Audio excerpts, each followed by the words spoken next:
এত গরিব এলাকা, সব বস্তি। আমার কাছে অনেক কয়েক বছর, প্রায় 10-15 বছর আগে থেকে খেয়া পারাবার ছাড়া ওই বেলতলা দিয়ে রাস্তা আছে, এত যাইতে বেশি পয়সা লাগে, এই জন্য নৌকায় যায় 5 টাকা দিয়ে। আর ওই পাশ থেকে গেলে 40 টাকা লাগে যাইতে।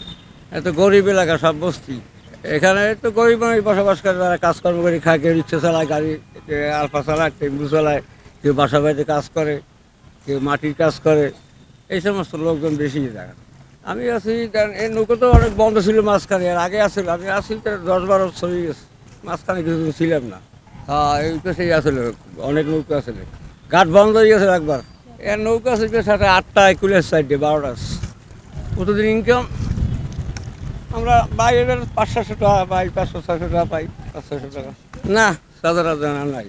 না, নৌকা মালিকানা চালাইতেছি, আমার রোজই যাবে 500 টাকা দিয়ে, 600 টাকা দিয়ে, আধা বেলায় 1200 টাকা সারাদিনে। আগে নৌকা বেশি ছিল, তখন মালিকানা নৌকা ছিল, আর নৌকা নাই, অল্প করে নৌকা তো চালায়।